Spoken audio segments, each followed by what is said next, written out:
Selamat pagi, Bapak. Selamat pagi, Bu Arika. Assalamualaikum warahmatullahi wabarakatuh. Selamat pagi. Waalaikumsalam warahmatullahi Aktivitas Waalaikumsalam apa wabarakatuh. nih warahmatullahi pagi ini? wabarakatuh. Jadi, Kita selamat pagi, lanjutkan kuliah Bapak. ya. Jadi, Bapak Ya, siap. share screen dulu.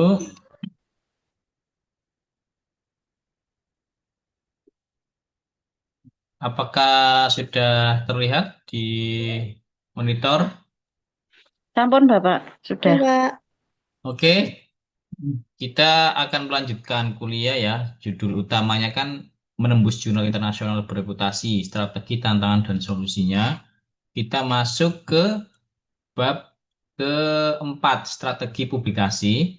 Strategi publikasi itu minggu kemarin sudah sampai alur umum publikasi dari drafting, submit, review, revisi, sampai promosi.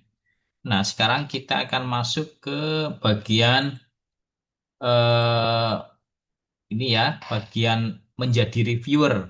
Subbagian duanya, bagian 4 strategi publikasi, subbagian menjadi reviewer. Oke, kita mulai ya. Jadi menjadi reviewer ya. Jadi menjadi reviewer itu mungkin ada ibu-ibu yang pernah jadi reviewer di invite.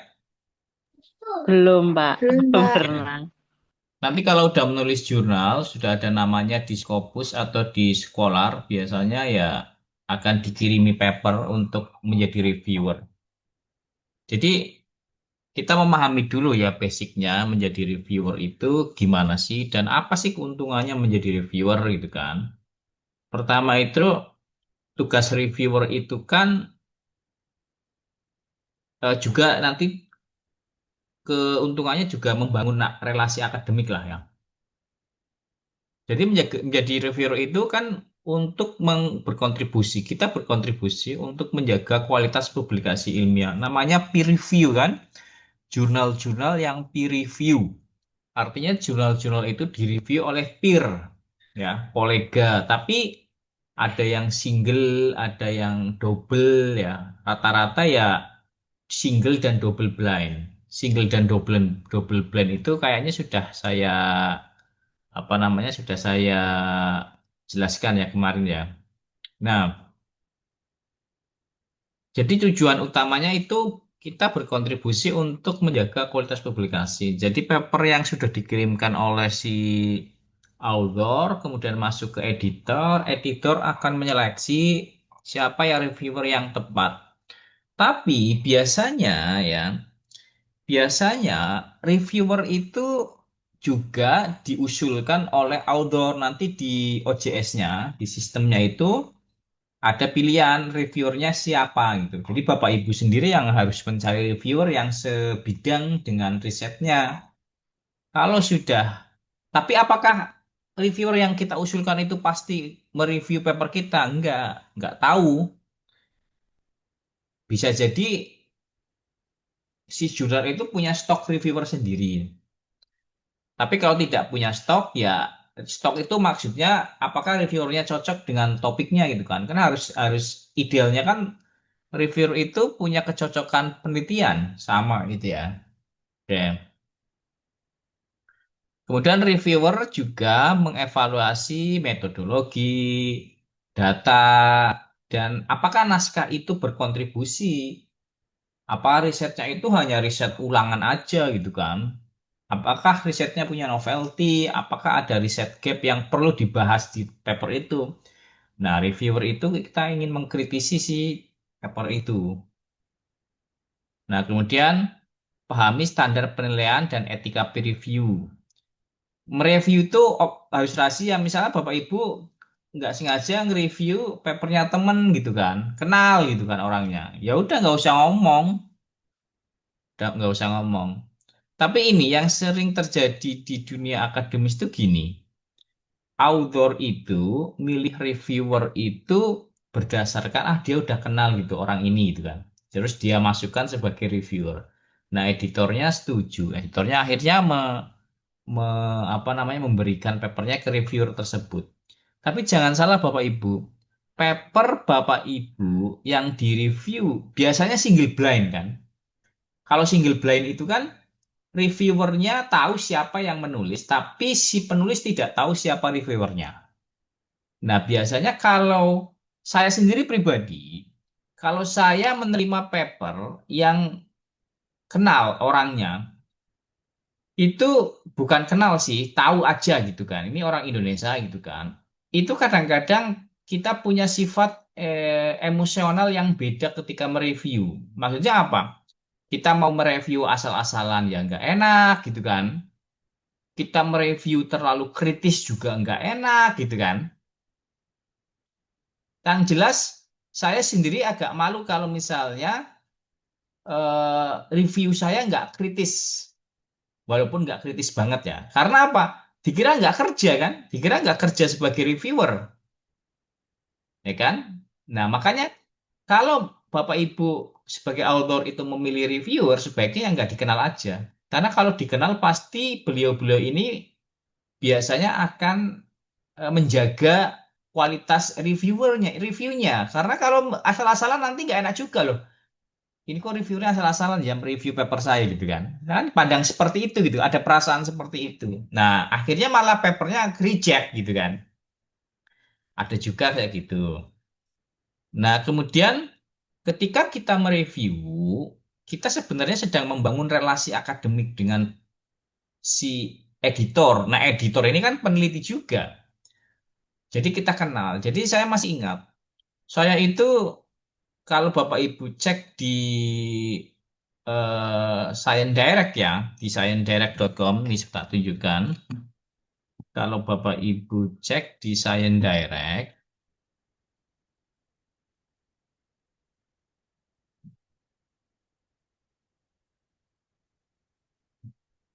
nah kalau Bapak Ibu cek di Science Direct, misalnya,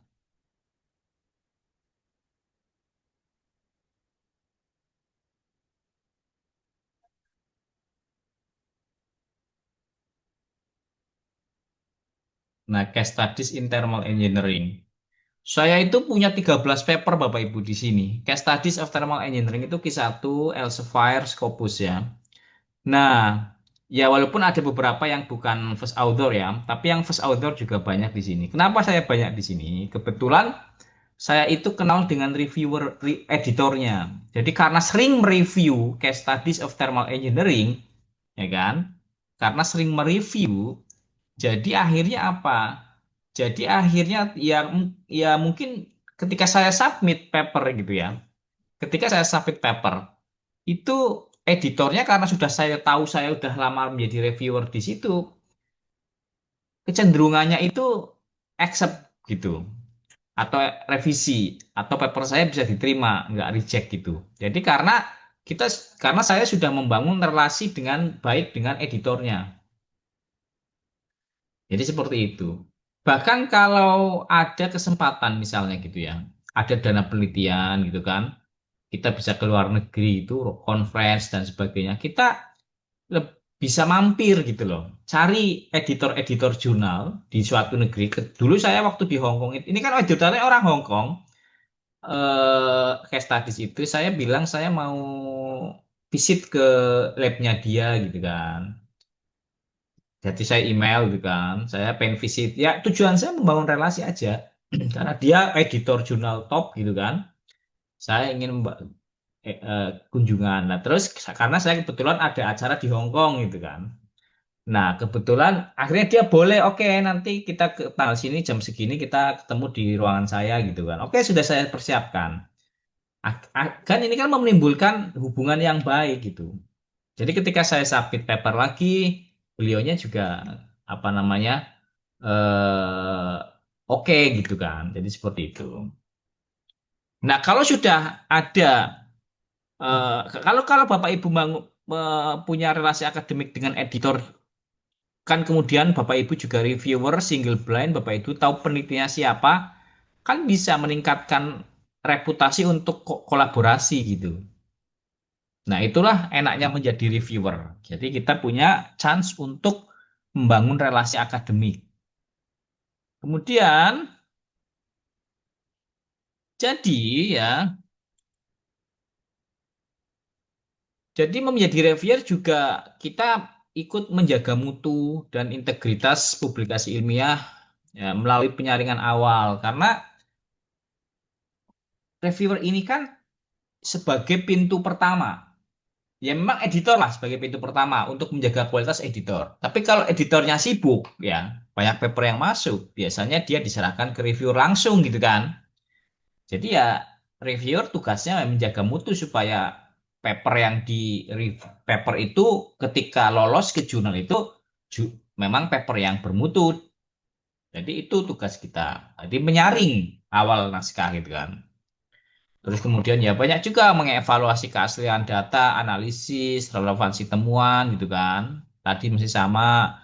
Nah, kemudian memberikan masukan konstruktif. Nah, nanti kan Bapak Ibu kan akan mengkomentari paper itu. Komentari bagian abstrak, ini apa, kurangnya apa, bagian introduction, perlu apa yang ditambahkan, kemudian kira-kira apa yang harus dilakukan oleh autornya, bagian metode, apakah metodenya sudah benar, apakah sudah apa namanya metodenya punya novelty, atau apakah data yang disampaikan itu sudah bagus, gambarnya bagus, ada diagram flowchartnya, apakah referensinya terbaru 5-10 tahun ke belakang atau 5 tahun ke belakang gitu ya. Jadi itu Bapak Ibu akan memberikan masukan konstruktif kalau memang perlu gitu kan, atau mengkritisi. Kemudian ini sudah menjaga kerahasiaan naskah, menghindari konflik kepentingan. Jadi makanya kalau kenal itu kan nanti konflik kepentingan gitu loh Bapak Ibu.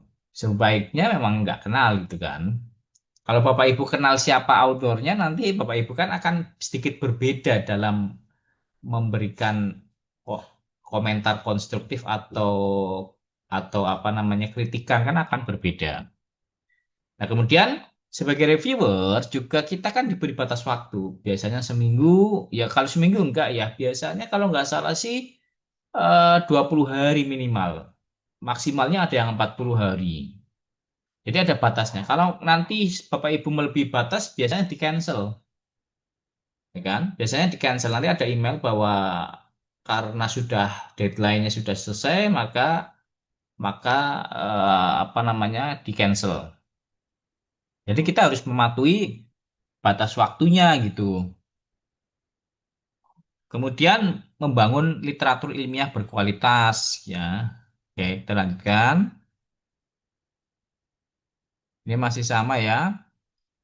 Peer review itu menjaga integritas, kualitas publikasi ya prinsipnya kualitas publikasinya tetap harus dijaga. Reviewernya harus bersikap objektif, akurat, dan memberikan komentar konstruktif, juga menjaga kerahasiaan isi naskah dan menghindari konflik kepentingan. Bersikap adil dan menghormati usaha penulis itu ya. Jangan-jangan nggak ada komentar apa-apa, tiba-tiba Bapak Ibu reject this paper gitu kan ya nggak fair kan. Jadi ya kalau memang Bapak Ibu sebagai reviewer mau mereject, apa alasannya gitu kan. Kemudian mematuhi standar etika publikasi yang kredibel. Jadi gini, keuntungan kita sebagai reviewer juga terkait dengan apa namanya? Terkait dengan kita tahu riset terbaru Bapak Ibu.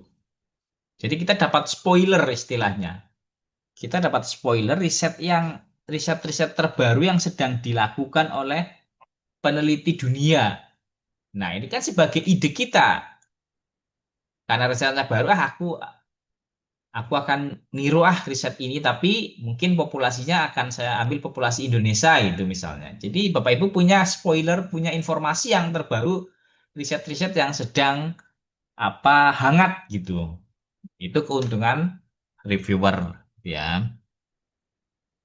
Terus kemudian bagaimana teknik dalam review itu? Ya pertama ya harus dibaca kalau ini, harus dibaca secara keseluruhan dari awal sampai akhir supaya kita bisa memahami topiknya apa, tujuannya apa, dan kontribusi penelitiannya apa, novelty-nya apa, riset gap-nya apa.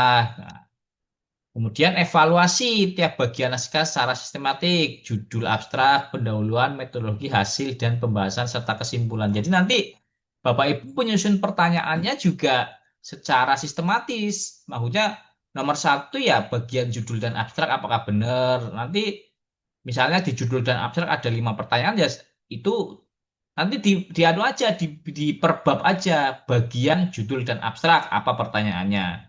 Bagian pendahuluan apa pertanyaannya? Bagian metodologi apa pertanyaannya? Dan bagian hasil pembahasan jadi sistematis. Jadi kalau bisa Bapak Ibu disertai dengan kalau ada di Word di Microsoft Word itu kan ada line number kan, line number dari artikel itu kan. Itu bisa kalau mau dipakai boleh di halaman ini line number ini gitu. Supaya detail, supaya si review, si author juga nggak bingung. Nah, kemudian ya mungkin lebih baiknya Bapak Ibu ada pedoman jurnal yang terkait reviewer itu Bapak Ibu baca dulu. Nah, sekarang kan jurnal itu ada sekarang kan di eranya AI ini kan nah era era abu-abu ya, era masih abu-abu di era AI ini itu apa namanya? Ada jurnal-jurnal yang melarang kita menggunakan AI untuk mereview. Tapi kadang-kadang saya sendiri merasakan sendiri. Ketika kemarin itu seminggu yang lalu paper saya yang direview itu banyak komentar. Komentarnya susah, susah banget pokoknya. Saya yakin dalam hati ini komentar kayaknya pakai chat GPT untuk membuat pertanyaan-pertanyaan yang kritis ke saya gitu. Saya merasakan seperti itu. Jadi dia memasukkan paper saya ke ChatGPT, kemudian dia perintahkan ChatGPT untuk mengkritisi pertanyaan-pertanyaan untuk saya. Loh, kok pertanyaannya bisa sangat susah, susahnya luar biasa, dan bahasanya bagus banget gitu. Ini mungkin ChatGPT yang kerja ini gitu kan. Nah, kita lihat lagi, apakah jurnalnya itu boleh nggak kita memakai AI tools untuk sebagai reviewer, tapi sebagian jurnal sudah mewanti-wanti, nggak boleh gitu. Tapi makanya ini masih abu-abu, saya kurang jelas apakah hampir semua jurnal atau jurnal-jurnal tertentu. Jurnal Elsevier nggak boleh. Jurnal-jurnal yang dari Elsevier itu nggak boleh menggunakan AI tool sebagai alat bantu untuk mereview kalau nggak salah. Nah, jadi kita harus tahu pedoman jurnalnya. Kemudian kita susun apa namanya? Kita susun secara konstruktif dan sopan gitu ya. Mulai dari poin umum ke teknis. Nah, nanti terakhir itu biasanya kalau saya pribadi itu dari bahasa. Saya yang sering mengkritiki itu bahasanya atau flow-nya, alurnya. Jadi banyak penelitian itu yang penelitiannya bagus, tapi dia itu gaya bahasanya, gaya menceritakannya itu loncat-loncat. Dari A ke C, dari C ke B, loncat lagi. Harusnya kan terstruktur A, B, C, D. Dalam menjelaskan sesuatu gitu loh. Jadi apa ya bahasanya lompat-lompat itu ada. Terus yang sering saya kritisi juga kadang-kadang bahasa Inggrisnya itu banyak benar-benar luar biasa nggak bisa terbaca loh. Kalau saya nyebutnya awkward, aneh gitu loh. Jadi karena saya sering membaca review, kebetulan saya di Pablons ya sudah tak tunjukkan Pablons ya kalau nggak salah ya Bapak Ibu ya. Pablons itu tempat suatu tempat di mana apa namanya di mana nih Pablon tak tunjukkan. Pablon sudah pernah saya tunjukkan ya Bapak Ibu ya? Belum kayaknya, Pak. Belum. Kalau begitu tak tunjukkan Pablon. Pablons itu sebuah apa namanya?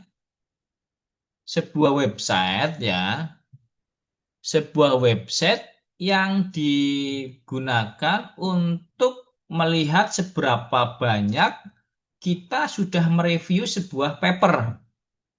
Ya, Pablon sebentar, mana Pablon? Jadi seberapa banyak kita sudah mereview sebuah paper.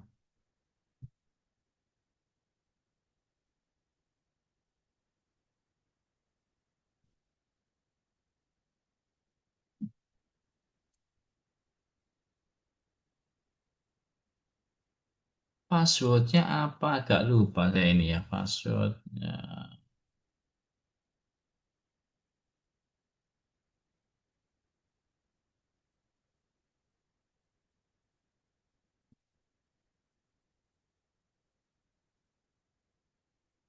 Passwordnya lupa saya ini ya. Hmm.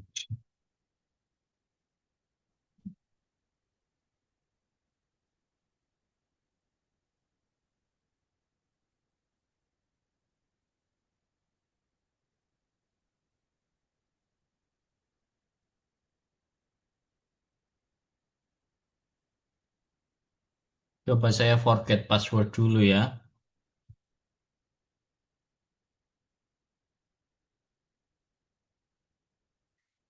Kita cek dulu nih Pablon.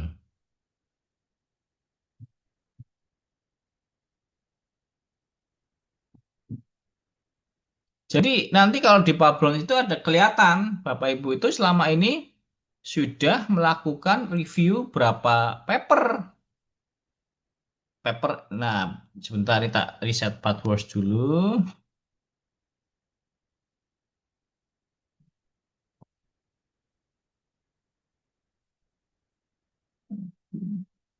Bisa.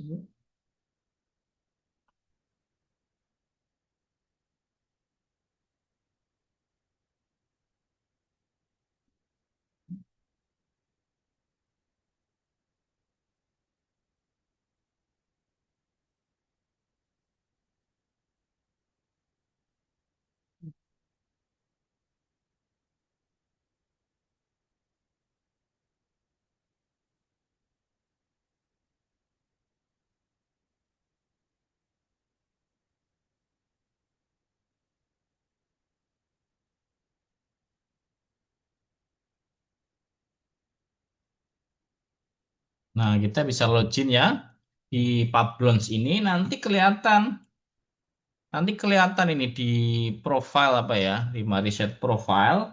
Nah, itu kelihatan Bapak Ibu.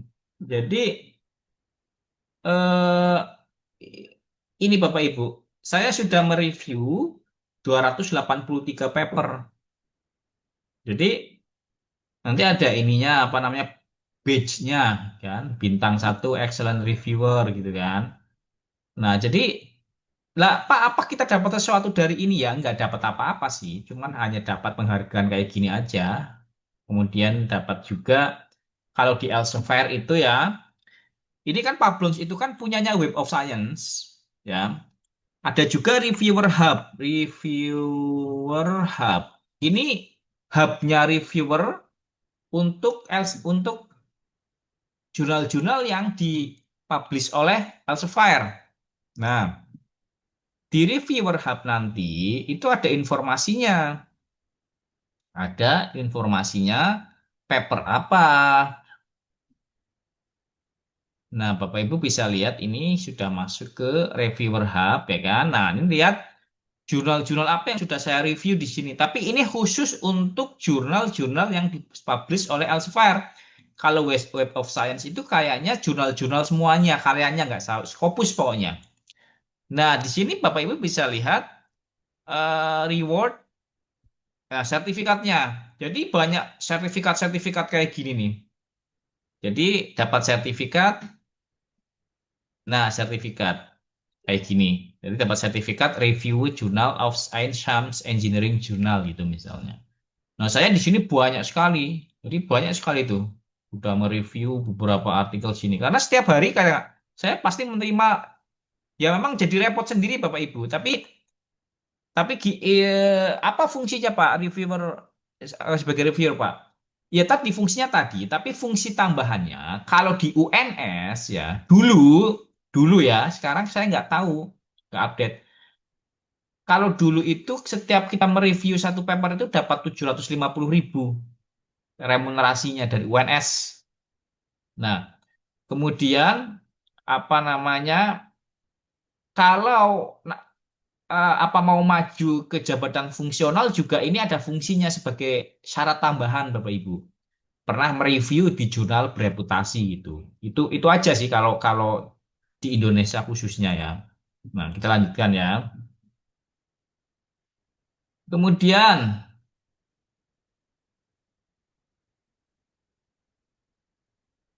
kemudian adalah catat waktu review dan berikan rekomendasi. Jadi nanti di sistem review itu, Bapak Ibu, itu ada rekomendasi yang harus diberikan Bapak Ibu. Apakah Bapak Ibu itu mereject paper ini? Apakah Bapak Ibu revise by minor, accept by minor revision, menerima tapi revisi minor, atau accept by major revision, menerima tapi major revision, atau accept tidak ada revisi. Ya ini jarang ini. Kalau accept nggak ada revisi ya tugas kita apa sebagai reviewer gitu kan? Saya biasanya accept by major revision, ya kan? Jadi kita harus memberikan rekomendasi yang sudah ada di sistemnya. Jadi seperti itu. Kita lanjutkan ya. Oke. Nah, sekarang kita fokus ke membangun relasi akademik ya melalui kegiatan review.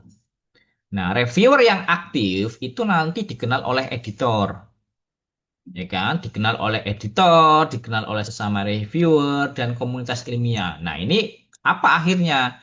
Ya, akhirnya kan membuka peluang jejaring riset dan kolaborasi.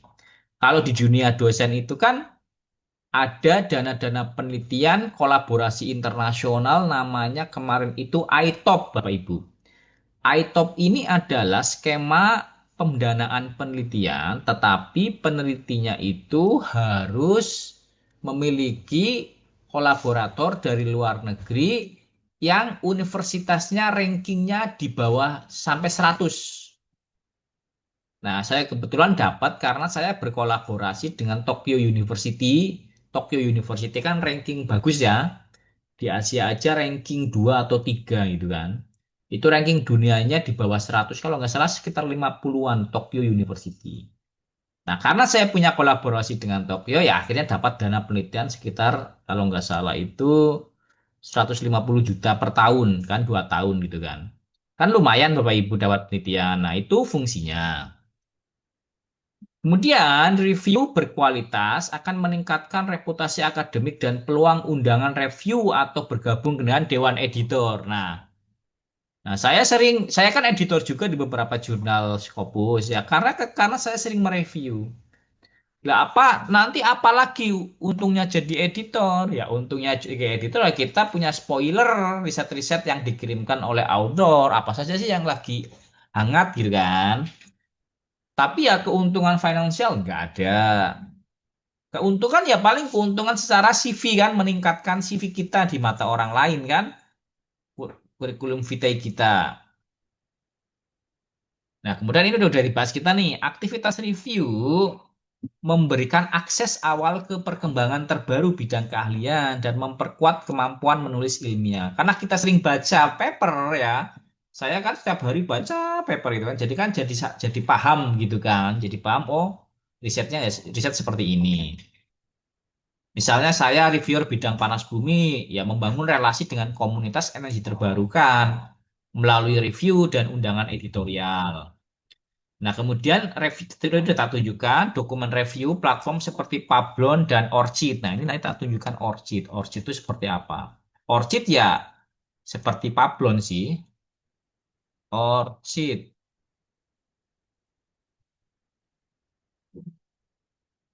Nah, Orchid ini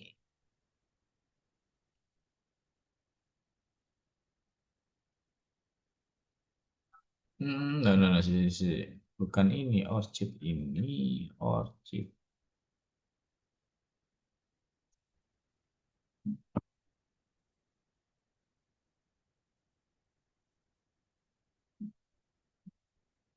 Nah, ini Orchid ya punya saya. Ini profile juga notification inbox. Nah, ini kan Elsevier ini Orchid ini juga apa concepting public preview. Nah, ini adalah Orchid saya ada employmentnya di mana, education-nya, qualification, papernya apa saja, kemudian reviewnya itu di mana saya juga belum tahu kalau review. Works ini paper kita. Ini Bapak Ibu peer review. Nah, ada 253 review nih, ya kan? Masuk ORCID semua.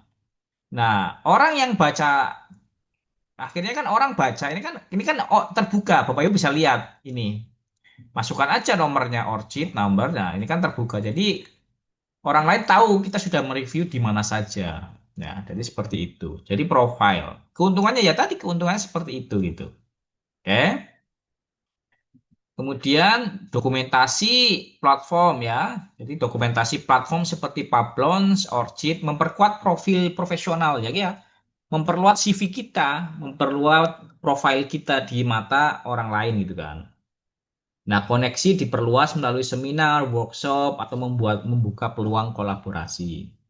Nah, kesimpulannya adalah review adalah sarana strategis memperluas jaringan profesional dan meningkatkan kompetensi akademik. Jadi seperti itu Bapak Ibu.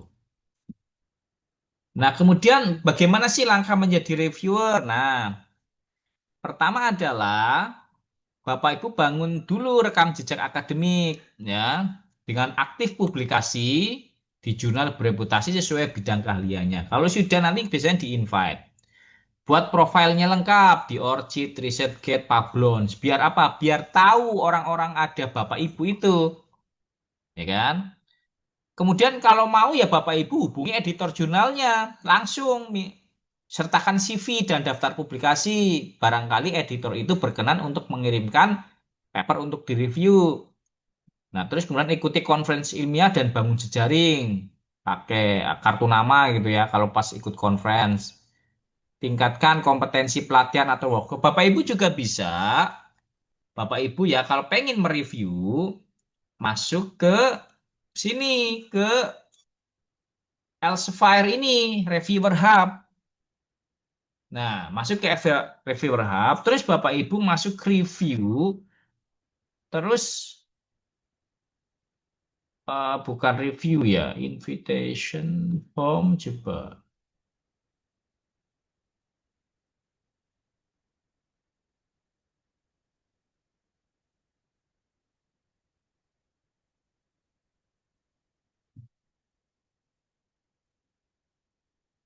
Availability. Di sini biasanya ada bagian yang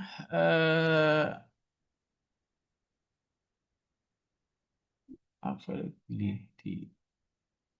Kok sudah nggak ada ya? Dulu ada, kita mau mereview apa, paper apa gitu ya misalnya. Kita tinggal history, invitation.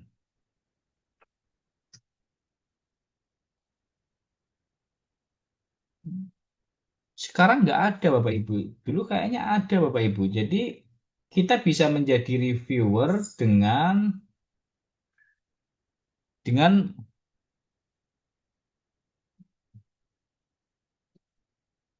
Scopus profile.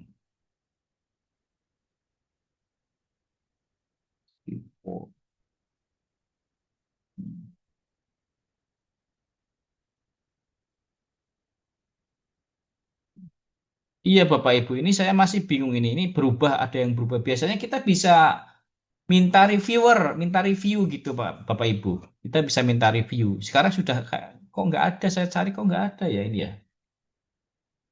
Nggak ada. Hmm, iya, kayaknya nggak ada. Biasanya ada Bapak Ibu. Mungkin sudah berubah ya. Biasanya kita di website ini, di Reviewer Hub itu kita bisa misalnya Ainsem gitu ya. Kita minta saya ingin mereview di Ainsem ya saya email Msen sini ada tempatnya. Kenapa Anda pengen mereview? Ada tulisannya karena saya ahli di bidang itu, saya karena tertarik dengan risetnya atau apa dan sebagainya. Banyak alasan-alasan gitu Bapak Ibu. Tapi ini kelihatan sekarang sudah berubah nggak ada. Jadi kita minta ke editornya langsung, kita minta sebagai reviewer gitu. Oke, oke, kita lanjutkan ya.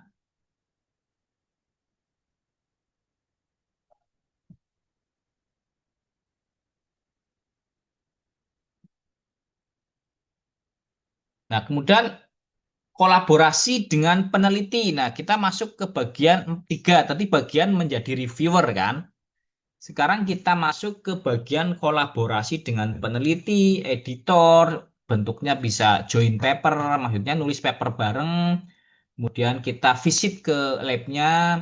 Kemudian kita guest lecture ya. Kita sebagai pembicara tamu gitu.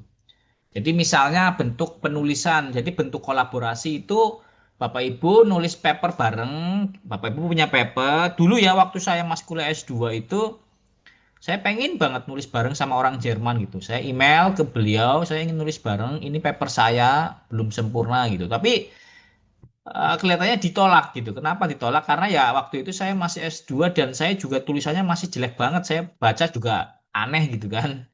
Jadi masih jelek banget ya wajar ditolak gitu. Karena saya pengen nulis bareng dengan orang yang top di bidang itu. Waktu itu bidang biomasa ya, biomasa energi. Kan ada kebanggaan kalau bisa nulis bareng dengan orang luar negeri mah waktu itu kan. Nah, akhirnya saya ngemail, tulisan saya masih jelek ya, di reject. Kemudian kunjungan riset. Nah, saya dulu waktu S3 di Jepang itu saya eh, dapat informasi dari websitenya KIER, Korean Institute for Energy Research, itu seperti lipinya seperti BRIN. Nah, di situ ada skema visiting research, kunjungan riset untuk mahasiswa atau postdoc. Nah, saya akhirnya apa namanya sana dibiayai, didapat uang saku, dapat ganti pesawat gitu. Nah, lumayan kan, waktu di tahun 2013 kalau nggak salah. Jadi saya sebulan di Korea gitu. Waktu itu saya dari Jepang kan, dekat aja sih, cuma 1 jam kan pakai pesawat. Kemudian dosen tamu, jadi waktu saya postdoc itu di luar negeri, kalau kita itu bisa menjadi dosen tamu di universitas lain, di negara lain, itu menjadi nilai tersendiri. Nah, akhirnya saya banyak email beberapa orang. Akhirnya ya saya kadang kunjungan riset ke negara lain untuk presentasi aja, dosen tamu aja gitu. Jadi ya itu bentuknya banyak. Kalau kita sudah punya profil yang bagus sebagai reviewer ya kita menulis bersama, kunjungan riset, dosen tamu itu gampang. Nah, kalau kalau kunjungan riset ya dapat uang biasanya kan, dapat uang, dapat fasilitas. Kalau dosen tamu ya kadang enggak dapat apa-apa. Tapi kan kita punya profil gitu kan, meningkatkan profil kita.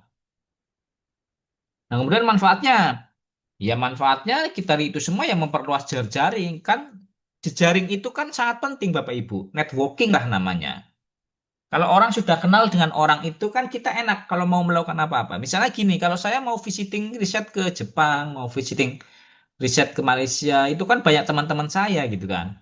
Tinggal WA saja, bukan email. Saya mau ke sana, tolong dong buatkan apa invitation letter istilahnya, surat invitation ke sana sebagai dosen tamu. Misalnya saya pengen jalan ke Malaysia gitu ya, itu ada teman di New Zealand juga gitu kan. Ya udah, tinggal di kita kadang-kadang kan ada skema dari Dikti yang visiting research gitu kan. Ya udah kita manfaatkan itu. Kemudian manfaatnya ada kualitas publikasi ya. Ya jelas ya kalau kita nulis bersama kan kita ada semacam apa namanya ya respon dari orang lain kalau apa yang harus ditingkatkan. Saya sering nulis bareng dengan teman saya yang di Kyushu itu. Kebetulan dia orang Australia, native English speaker kan. Dia selalu mengomentari paper saya. Ini bagian ini kurang bagus nih bahasanya saya tingkatkan. Ya udah ditingkatkan oleh dia karena dia sebagai co-author juga. Kemudian pengalaman lintas institusi negara. Nah, keuntungannya sebagai reviewer apa? Nah, Bapak Ibu kalau sudah jadi reviewernya si Elsevier, Bapak Ibu bisa mengakses jurnal-jurnal Elsevier secara gratis. Ya memang kalau Bapak Ibu memakai WiFi-nya si UNS, Bapak Ibu itu dapat akses gratis. Tapi kalau di rumah kan nggak bisa. Nah, kalau Bapak Ibu itu adalah reviewer, Bapak Ibu punya jatah 30 hari nih. Gratis untuk mendownload jurnal-jurnalnya si Elsevier. Ya, jadi kita punya akses jurnal bereputasi kalau kita mereview satu paper. Nah, apabila kita setiap hari mereview atau setiap minggu mereview, berarti kan kita punya akses ke Elsevier sepanjang tahun, Bapak Ibu. Mau download jurnal apa, gitu bisa gitu. Buku apa, kadang-kadang bisa itu, Bapak Ibu. Nah, itu kita punya akses, nggak perlu langganan, nggak perlu bayar. Kemudian keuntungannya lagi pengembangan riset jangka panjang ya karena kita punya networking ya kita punya kerjasama ya kita ya bisa mengembangkan riset jangka panjang. Yang penting kunci suksesnya adalah komunikasinya terbuka, tujuan risetnya sejalan, riset topiknya sama gitu kan. Kemudian kalau kita nulis ya perannya jelas gitu. Bapak Ibu kalau mau tanya langsung aja ya interupsi ya, nggak usah nunggu belakang gitu ya. Nah, kemudian, nah kita detailkan nih bentuk kolaborasi yang tadi kita jelaskan. Joint paper itu penulisan artikel ilmiah bersama peneliti di berbagai institusi negara untuk memperkuat kualitas riset. Tadi saya sudah jelaskan ya, joint paper. Saya punya teman yang native English speaker ya, terus dia memperbaiki paper saya. Visiting riset, kunjungan riset itu banyak sekali Bapak Ibu. Saya sudah mendapatkan kunjungan riset misalnya dulu waktu di Finlandia Bapak Ibu. Saya di Finlandia visiting riset hampir setahun. Jadi saya di Finlandia setahun. Kemudian saya juga visiting riset ke Korea kemarin, tapi sebulan toh. Kemudian visiting riset ke Malaysia cuman ya seminggu gitu kan. Kemudian ke kalau Jepang ya sering ya visiting riset ke Jepang. Terus di mana lagi ya? Agak lupa. Ya beberapa banyak ya dapat dana ya kan. Ya dibayari gitu kan. Dibayari untuk visiting riset, akses fasilitas, dan menyusun proposal bareng gitu. Kemudian guest lecture tadi kita ngajar ya. Nggak, ya kalau guest lecture nggak dapat apa-apa sih biasanya gitu aja. Nah kalau riset saya di bidang panas bumi ya biasanya joint paper ya pertukaran data, validasi, pakai softwarenya mereka gitu kan. Misalnya gini, saya dulu saya belum beli IES ya, Engineering Equation Solver. Nah saya pakai softwarenya Kyushu. Ada dua software juga yang saya pakai itu LIS sama Markal, Markal Times. Itu software untuk analisis energi. Saya pakai itu. Kalau beli wah itu nggak kejangkau Bapak Ibu, ratusan juta. Jadi saya pakai karena riset join join riset gitu kan. Oke ya, kalau ini udah ya. Kemudian kita Nah, membangun komunikasi dengan peneliti dan editor. Nah, komunikasi efektif penting untuk kolaborasi riset. Jadi, kalau kita kenal editornya kan mempercepat review, memperluas jaringan profesional. Nah, kemudian kirim pesan yang jelas, sopan, profesional, serta pengenalan diri, latar belakang, dan tujuan komunikasi. Jadi, bagaimana sih kita membangun komunikasi dengan peneliti lain atau dengan editor? Ya udah email aja bahwa saya sedang membaca paper Anda, sangat bagus, dan ke depan saya ingin bekerja sama. Nggak apa-apa seperti itu. Tapi kita harus patuhi etika komunikasi ya, sabar menunggu, mengirim pesan yang berulang. Udah hindari ya nggak boleh. Kemudian ada conference ilmiah internasional, manfaatkan, kita kenalan. Kalau udah kenal dan ketemu dengan orang itu kan orang, kalau kita ngemail orang segan untuk tidak membalas Bapak Ibu.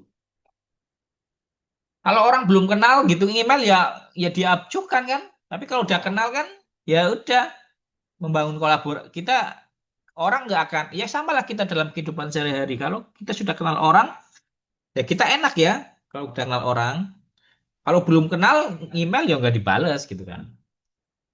Ya, kemudian komunikasi terbuka dan profesional.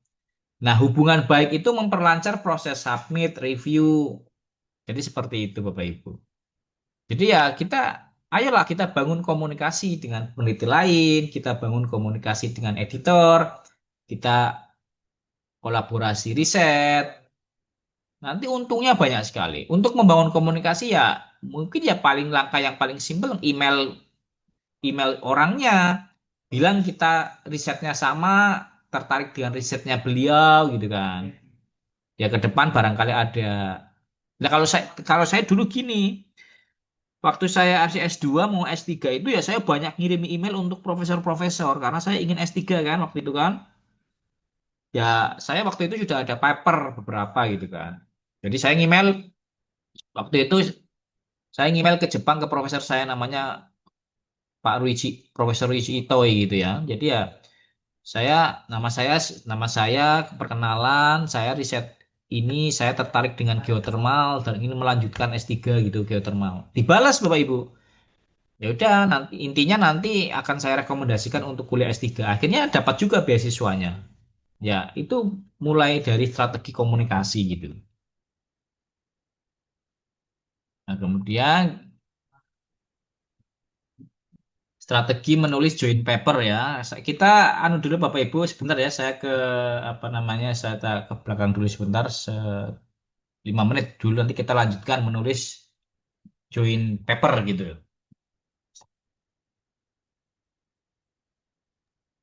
Oke, Pak.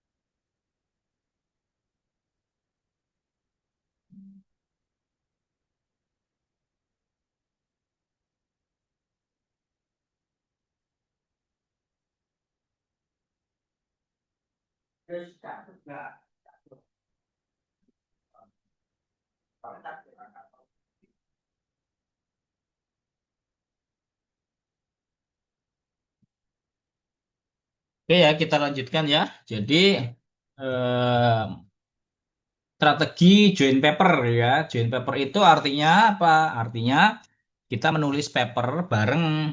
Kita menulis paper bareng dengan orang lain ya kan. Nah, bagaimana strateginya menulis joint paper ya? Eh, pertama mungkin kita harus kenal dulu ya sama orang yang ingin kita kita tulis bareng ya. Kemudian kita tentukan topik dan tujuan penelitian yang jelas untuk semua penulis. Jadi saya biasanya email sih, saya punya paper ini gitu kan. Nah, kemudian kamu bisa nggak membantu saya untuk meningkatkan kualitas paper ini gitu, baik dari segi konten ataupun dari bahasanya. Nah, kalau saya seringnya kan ya mereka biasanya mau oke gitu kan. Akan saya cek dulu, akan saya balas dulu. Kita juga bisa pakai gunakan platform kolaborasi daring ya Google Docs, Overleaf. Overleaf itu untuk latex, untuk menulis jenis latex namanya. Kalau Bapak Ibu belum tahu latex ya ini tak tunjukkan ya Overleaf. Overleaf. Nah, di sini ini online latex. Jadi kita menulis rumus-rumus ini seperti ini nanti. Jadi kita menulis di latex itu menulis seperti di Microsoft di Word itu di equation Bapak Ibu. Nah, nanti jadinya seperti ini sebelah kanan Bapak Ibu. Nulisnya sebelah sini jadinya dia sudah terformat secara otomatis papernya, nggak usah memformat ulang biasanya gitu. Jadi udah otomatis. Ini namanya latex. Nah, jadi kita bisa nulis bareng kolaborasi dengan latex. Tapi saya sendiri jarang menulis dengan latex. Kemudian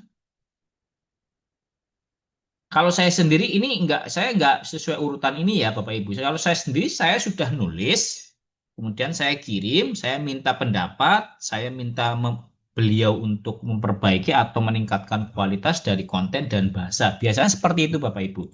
Jadi nggak ada spesifik yang harus nggak seperti ini juga gitu kan, nggak harus pas gitu kan. Nah, kemudian tentang visiting research. Nah, kunjungan visiting research itu apa? Visiting research itu kunjungan sementara peneliti ke institusi lain untuk riset bersama dan akses fasilitas khusus. Nah, dulu saya waktu masih S2 itu ada program, Bapak Ibu kalau cek namanya program CIMO kalau saya masih ingat ya, dulu ya. Ini programnya CIMO dulu saya dapat setahun saya hampir di Finlandia, CIMO Finland. Nah, namanya CIMO Fellowship, Center of International Mobility Fellowship. Nah, di CIMO ini ya kita bisa ke Finlandia untuk academic activity selama 3 sampai 12 bulan. Kemudian the fellowship will consist monthly allowance. Ini kalau nggak salah lama ini. Saya dulu dapat 1.200 euro Bapak Ibu. Itu tahun 2010, 15 tahun yang lalu ya. Saya dapat 1.200 euro. Tapi sekarang itu kalau nggak salah 1.500 yang baru loh. Yang baru itu 1.500. Oh ini Cimo ini websitenya. Cimo.fi.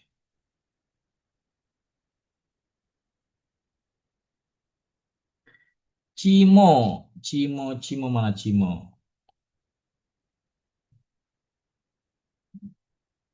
Cimo.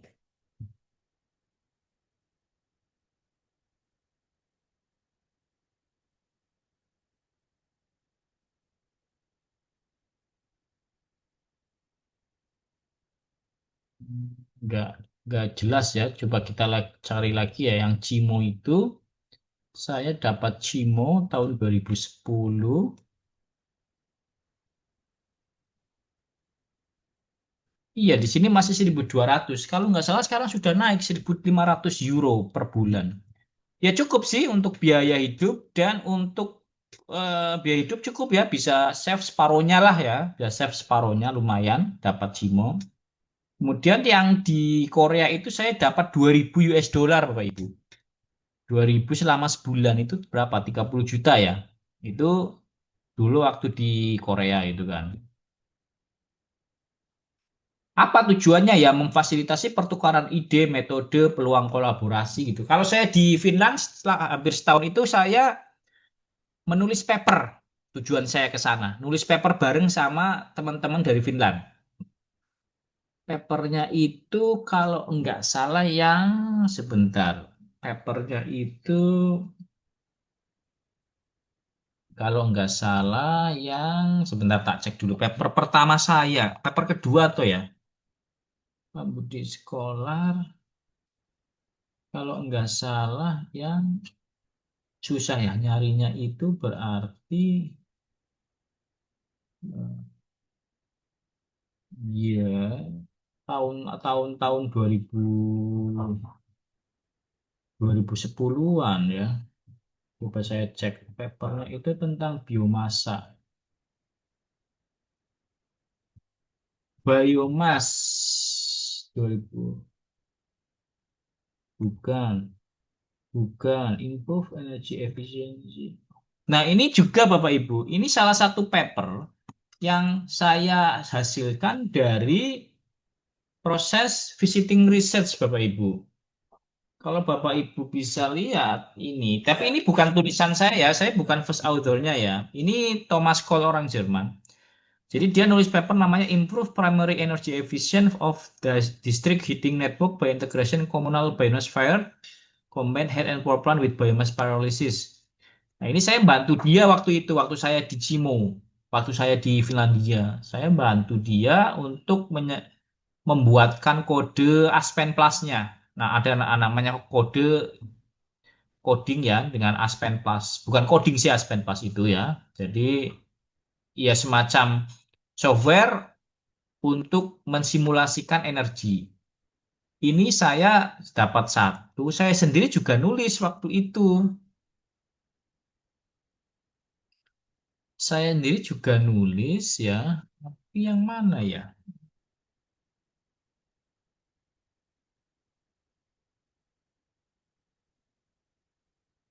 Saya juga bingung, kenapa nggak ada di sini ya? Harusnya ada. Coba. Ini nama profesornya ya, Vogelholm.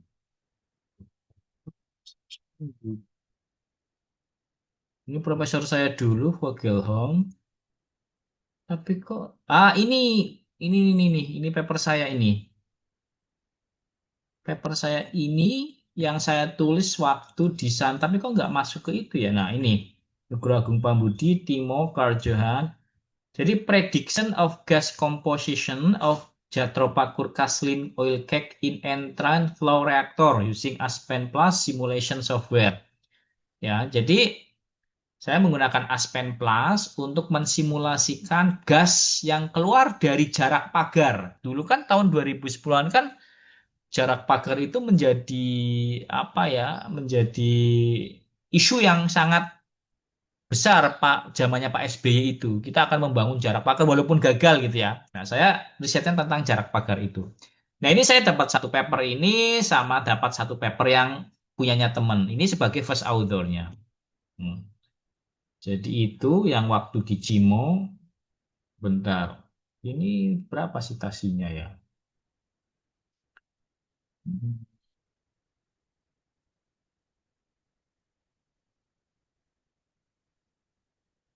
Saya belum masuk ke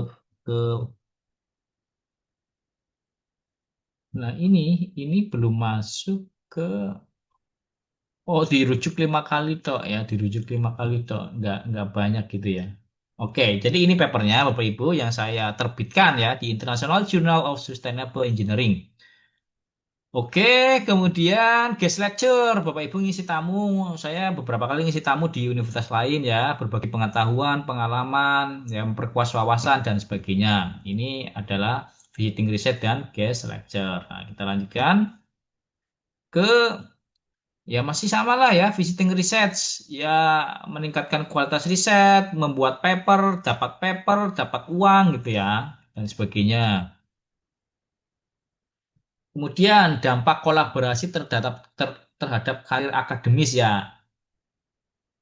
Ya ini mungkin kalau saya sih nggak tahu kalau Bapak Ibu seorang guru ya, tapi kalau seorang dosen ya dampaknya besar ya. Kolaborasi dengan peneliti internasional itu meningkatkan peluang publikasi yang berkualitas, kemudian ya mempercepat adaptasi gaya penulisan, memperluas jaringan, mendorong ya kenaikan jabatan fungsional ya. Kenapa? Karena kalau di dosen kan semakin banyak menulis semakin mudah untuk meningkatkan karir gitu ya. Jadi seperti itu. Kemudian kita lanjutkan. Nah, kita ini materi yang beda lagi ya, mempelajari pola artikel jurnal target. Ya, jadi kalau kita ingin strategi publikasi ya, kita harus mempelajari pola artikel jurnal yang kita target. Kalau target saya di case studies ya saya pelajari polanya ya itu memang akan meningkatkan publikasi kita ya. Apa misalnya memahami struktur gaya bahasa, standar jurnal. Kemudian Bapak Ibu juga harus mempelajari artikel yang sudah terbit di jurnal itu untuk referensi juga, untuk mengenal juga gitu ya, mengenal paper yang terbit itu seperti apa sih. Kemudian sesuaikan cara menyusun argumen, visualisasi data, kemudian fokus pada kebaruan dan penggunaan referensi. Tunjukkan keselarasan naskah dengan visi jurnal. Nah, kalau ini kan scope jurnal ya. Kita harus sesuai dengan scope jurnal yang kita targetkan gitu. Kemudian kemudian strategi publikasi kita menganalisis struktur artikel. Setiap jurnal itu memiliki gaya IMRAD, introduction, method, research and discussion, dan conclusion ya. Kita harus penuhi itu. Kadang-kadang ada jurnal yang spesifik, ada poin sendiri, ada subbagian sendiri yang berbeda. Kalau nggak salah itu yang ini, Bapak Ibu. Sebentar yang ini nih. Tadi saya in progress.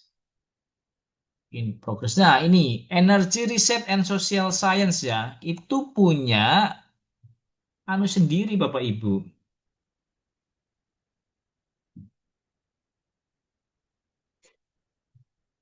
Energy Research and Social Science itu jurnal top Bapak Ibu.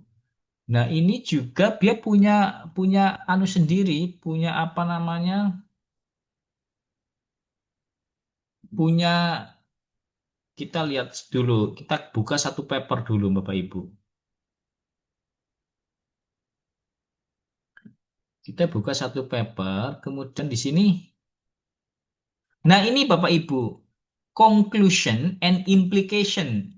Nah, di jurnal ini Bapak Ibu, itu ada harus di conclusionnya harus ada bukan conclusion tok, tapi conclusion and implication. Ya kan? Dia agak berat, agak dalam nih, conclusion dan implication. Nah, ini implication, ini tambahan aja. Di jurnal-jurnal lain tidak ada yang tidak ada gitu. Jadi ini tambahan. Jadi Bapak Ibu harus tahu kalau mau masuk ke jurnal ini ya, ke jurnal apa namanya, Energy Research and Social Science, ya berarti harus ada conclusion, harus ada implication. Kalau tidak ada implication ya mungkin Bapak Ibu di reject gitu kan. Ya. Dipelajari struktur setiap jurnal bisa berbeda-beda.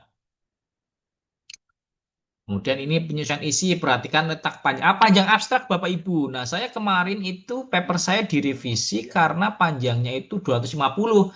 Karena kan seumumnya jurnal itu kan 250 Bapak Ibu. Tapi ini jurnal agak beda, agak lain. Apa? Dia cuma 150 toh. Ya udah, saya harus merevisi, harus 150 tuh. Nah, itu harus diperhatikan juga.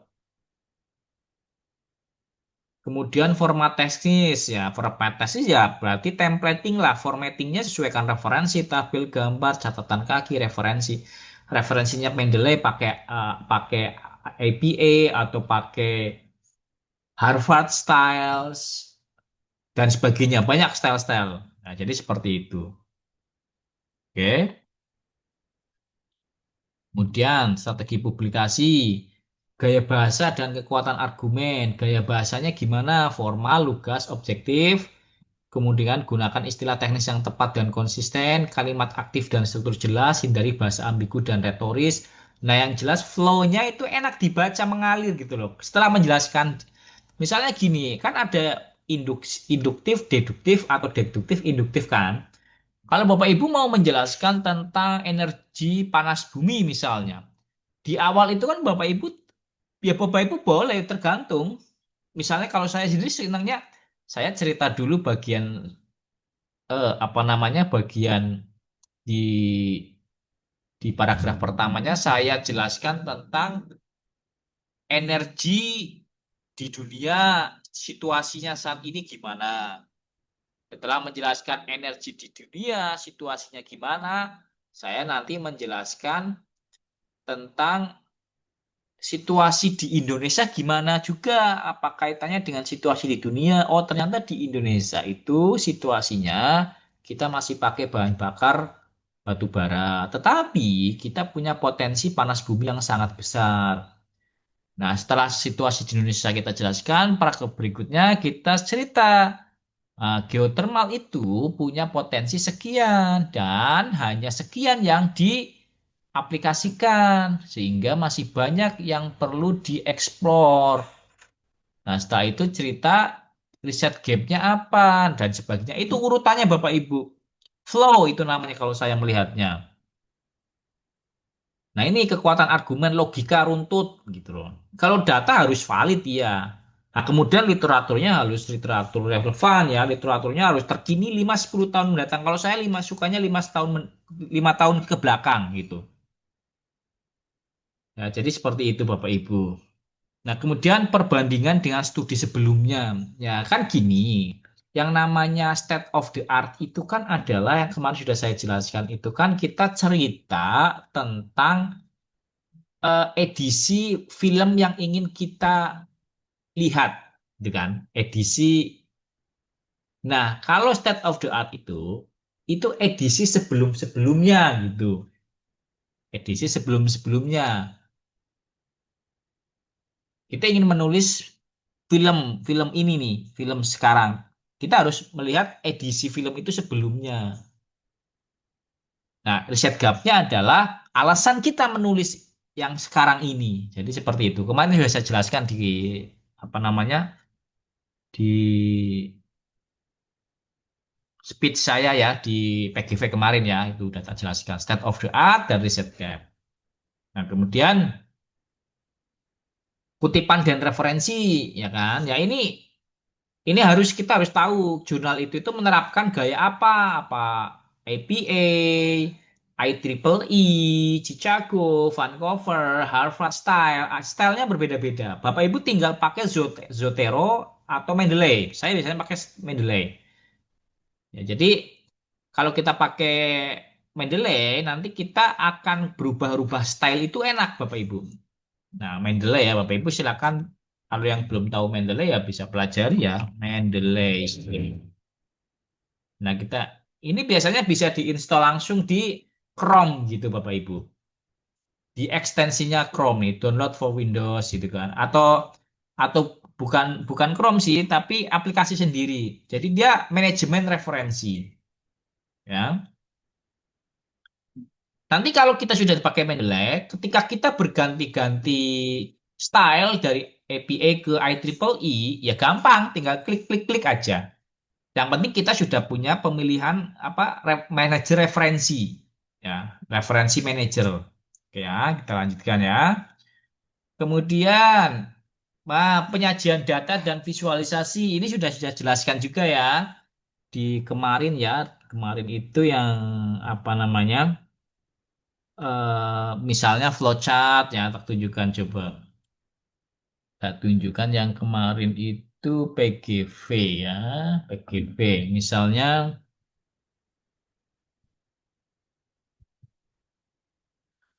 nah misalnya Bapak Ibu membuat flowchart seperti ini kan enak dilihat dan mudah dipahami. Inisial itemnya berapa, kemudian judgment expert 30 items butir pertanyaan, di validity test ternyata tinggal 23 pertanyaan.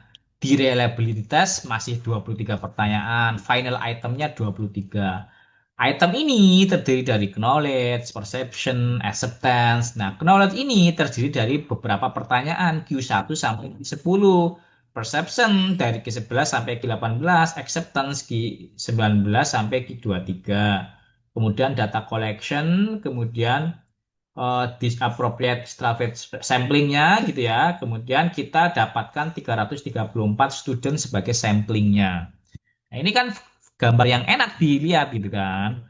Kemudian flowchart ini pertama kita input data initialization, experimental data, dibuat data processing, sistem parameternya, nah kemudian parametric study fundingnya. Jadi jelas, jadi enak nih kalau ada gambar-gambar seperti ini gitu ya. Itulah visualization intinya seperti itu. Kemudian ada lagi yang ingin saya jelaskan lagi adalah adaptasi gaya penulisan. Itu mungkin hampir sama ya Bapak Ibu tadi ya, seperti tadi. Jadi kita harus lihat paper-paper contoh dari jurnal itu seperti apa bentuknya gitu loh. Panjangnya berapa umumnya, apakah ada maksimal gambar, 7 gambar misalnya, apakah ada maksimal tabel, 7 tabel misalnya dan sebagainya. Itu kita harus lihat. Kemudian apakah jurnal itu memakai memakai nomenklatur. Nomenklatur itu misalnya seperti ini Bapak Ibu. Sebentar ya, tak carikan ya. Nomenklatur dari file terakhir saya. Nah, ini misalnya, ini jurnal terakhir baru saja di accept kemarin itu jurnal ini. Nah, ini jurnal ini yang baru saja di accept ya. Di apa ini? Di tiga pakai dua. Nah, ini nomenklatur Bapak Ibu. Simbol ini GT itu global solar radiation, VA wind speed velocity, T outlet temperature ya. Ini nomenklaturnya banyak sekali. Jadi rumus-rumus, simbol-simbol yang muncul di paper itu harus diwujudkan dengan nomenklatur. Ada jurnal yang wajib dan ada jurnal yang tidak wajib untuk membuatkan nomenklatur seperti ini. Ya, jadi Bapak Ibu harus tahu. Oke ya.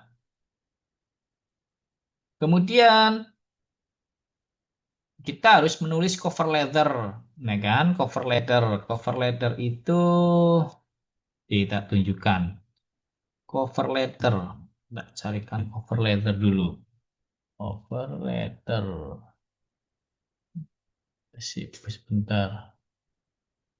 Cover letter.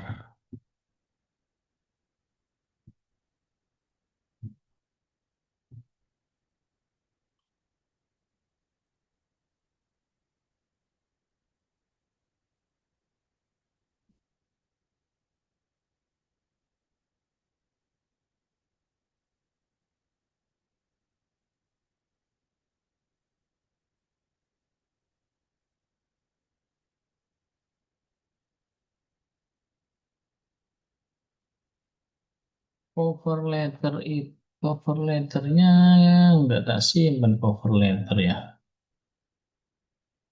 Si cover letter, cover letter. Hmm, Coba clean energy, clean energy, Oxford.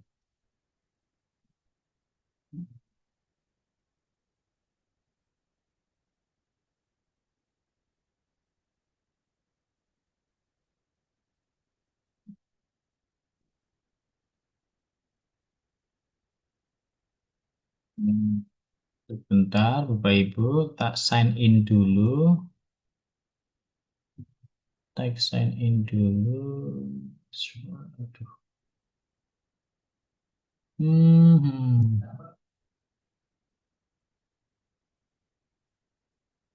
Adjustment cover letter.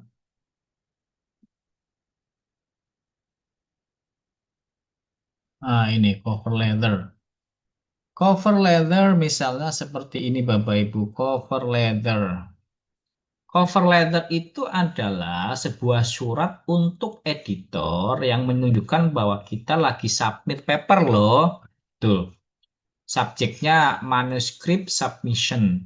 Ya, submit manuscript judulnya Experimental and Python-based Computational Analysis of Wind Energy Generation. Tulis, we respectively submit our manuscript dengan judul Experimental and Python-based Computational untuk konsiderasi untuk diterbitkan di Next Research nama jurnalnya. Di studi AIM, tujuan penelitian ini untuk mengeksplor potensi dari airflow karena vehicle movement dan sebagainya. Nah, tulis di sini Science Sensorials, Nugroho Agung Pambudi, Associate Professor Mechanical Energy Education dan sebagainya. Nah, ini Bapak Ibu, ini adalah sebuah cover letter, sebuah surat yang ditujukan untuk memberitahukan bahwa kita submit sebuah paper ke jurnal tersebut. Nah, oke ya. Di cover letter ada apa? Judul artikel, ada kebaruan. Kan ini ada nih judul artikelnya. Ini judul artikelnya. Nah, terus kemudian di sini tuh ada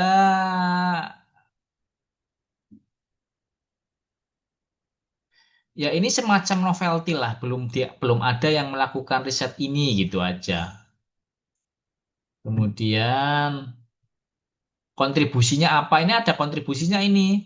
Nah, ini kan semacam kontribusi. The results show that nonlinear regression with power law model has good fit eksperimental itu.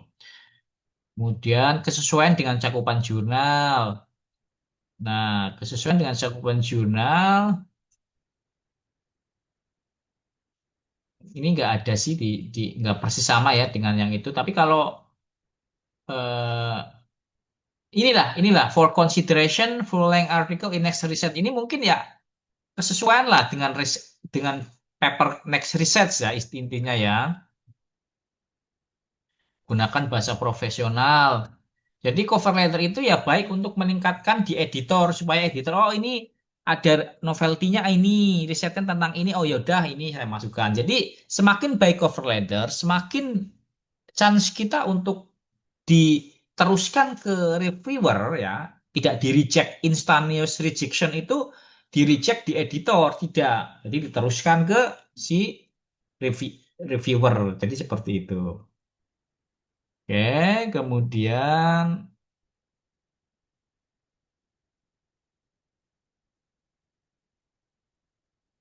tujuan dan fungsi cover letter ya tadi contohnya kan menyampaikan isi, kontribusi utama, dan alasan kelayakan artikel untuk jurnal yang dituju. Tujuan lainnya apa? Alat komunikasi awal. Ya, kita menjelaskan novelty-nya, urgensinya, kesesuaian dengan scope. Kemudian pernyataan etika menyatakan naskah belum pernah dipublikasikan. Nah, ini ada nih. We confirm that the manuscript is original, not under review as elsewhere, and all authors have approved its submission. Ya, jadi jadi Bapak Ibu harus menulis ini. We confirm that the manuscript is original, tidak sedang direview di jurnal apapun. Makanya kan saya selalu bilang, kalau Bapak Ibu submit artikel itu Bapak Ibu harus harus satu aja, nggak boleh kedua jurnal, ya, nggak boleh. Etikanya seperti itu, ya. Kemudian kita lanjutkan. Ini cover letter saya kira udah paham ya. Ini masih cover letter struktur dasarnya ya. Pembuka, tanggal, nama editor, nama jurnal gitu kan. Ini ada kan. Dear editor gitu kan, tanggalnya gitu kan. Kemudian pengantarnya ya, judul artikel dan pernyataan pengajuan naskah ya. Intinya suratnya seperti ini. Kalau Bapak Ibu mau niru ya nggak apa-apa gitu. Jadi seperti itu. Oke, kemudian masih di kok masih di cover letter menyampaikan kok novelty-nya. Kebetulan di saya tidak ada, coba saya cari yang cover letter yang lain ya. Apa enggak? Ini cover letter yang lain tapi dia cover letter dua, cover letter yang satu. Cover letter, teacher cover letter. Ini revision. Ini revision. Ini revision, ini setup. Banyak sih model-model cover letternya. Nah, the study over novelty ini sebuah jurnal experimental evaluation of solar water heater with trickle flow using PEMA galvalume. Nah, di paper ini ya, saya juga menampilkan apa itu novelty-nya. Ini novelty-nya nih. The study offers a novel contribution through the implementation of trickle flow mechanisms within a closed loop solar thermal. Nah, ini ada novelty-nya kan? Kalau yang tadi belum ada kan? Ya, macam-macam lah ya.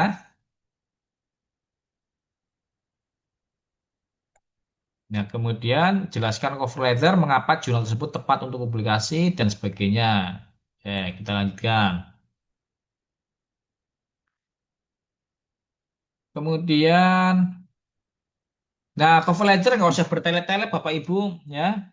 Ini coba hanya ya setengah halaman lah ini Cok. Ini kan setengah halaman. Nggak boleh panjang 1, 2 halaman, 3 halaman nggak boleh Bapak Ibu ya. Harus pendek, simple. Terlalu panjang bertele-tele sehingga pesan utama tidak jelas. Bahasa terlalu informal atau berlebihan, kurang profesional ya. Tidak menyesuaikan dengan jurnal tujuan, tidak mencantumkan informasi penting seperti naskah, konflik, kontak, tidak menonjolkan kontribusi, nggak ada novelty-nya. Tadi yang saya tidak ada novelty-nya, yang next itu salah berarti ya harusnya ada ya, mengabaikan etika publikasi ya. Jadi itu. Contohnya banyak sekali sih Bapak Ibu yang ingin. Nah, kemudian, nah ini kita minggu depan aja Bapak Ibu, yaitu strategi submit ulang. Jadi apa itu strategi submit ulang? Strategi submit ulang itu ketika paper kita itu masuk ke editor, diteruskan ke reviewer, di reviewer di apa namanya dikomentari. Nah, komentar itu masuk ke editor, editor ke kita lagi. Nah, kita kan memperbaiki apa yang diminta reviewer. Nah, setelah kita memperbaiki, paper sudah jadi, kita sudah punya file response of reviewer, kita submit ulang, kita juga harus mensubmit ulang kita kita apa aja file-file yang kita masukkan ke submit ulang itu ya apa saja. Nah, itu kita akan bahas minggu depan saja ya. Mungkin itu Bapak Ibu yang ingin saya sampaikan hari ini ya. Kira-kira ada pertanyaan enggak? Belum ada, Pak. Belum ada ya. Kalau belum ada ya langsung kita tutup ya kuliah hari ini. Minggu depan Absen, Pak. kita lanjutkan. Mohon maaf apabila ada yang salah dalam penyampaian ya. Saya akhiri. Absen, Pak. Wassalamualaikum warahmatullahi wabarakatuh. Waalaikumsalam warahmatullahi wabarakatuh. Waalaikumsalam warahmatullahi wabarakatuh.